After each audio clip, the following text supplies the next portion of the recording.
All right, our first edition of Top Stock Picks for the new year. Shiraz, you have a company here called Methanex. That's right. Meth Lab? No, it's not that exciting. Okay, all right. I just ask. I have to ask. It's a traditional chemicals maker. In fact, the largest methanol maker in the world. Methanol, if you remember from your chemistry. I didn't take chemistry. I took earth science. I played it safe. There is methanol and there is ethanol. Ethanol is the drinking alcohol. Methanol is the other variety that has a lot of chemical uses, and they are the largest player in that.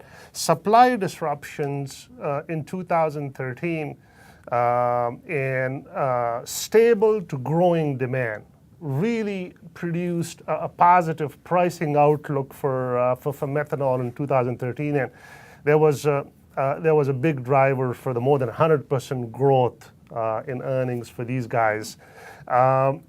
Over the last couple of months, the outlook has tempered down a bit, and that's the reason why the MEOH, the stock price, has come down a bit. But the longer-term outlook for methanol demand remains very, very strong. You guys mentioned Europe in the other segment.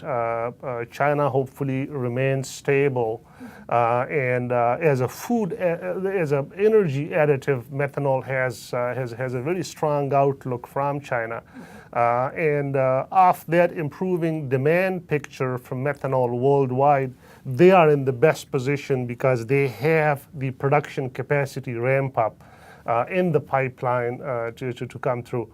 So double-digit earnings growth in 2014 and 15, and a very strong outlook for the company.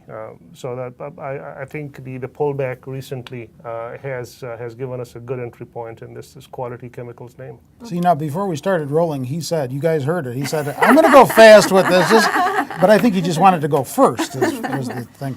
Tracy, you've got a new restaurant. Yes, Fiesta Restaurant Group. This is a hot one.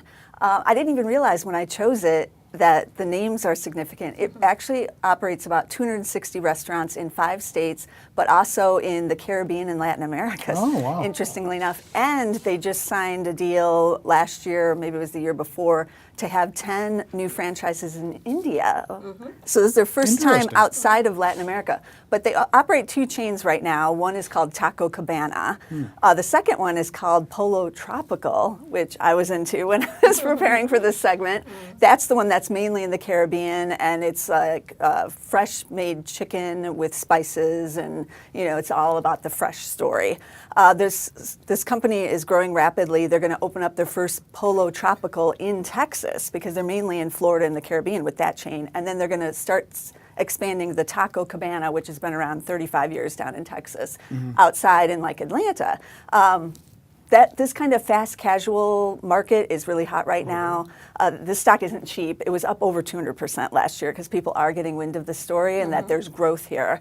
But it still has the big growth, 35% earnings growth this year, about over 40% next year. The analysts all like it because it has this great growth potential. It's trading at 42 times. I'm the value person, so I look at that and I go, oh, but I do like the growth as well. So if you're looking for kind of an interesting restaurant play that's not really well known, it's definitely one to check out. All right, well, maybe we got a little hint there as to where Tracy's going to be vacationing. Well, yeah. To check out this new restaurant. Nina, you have an ETF, the Barron's 400 ETF. What's that?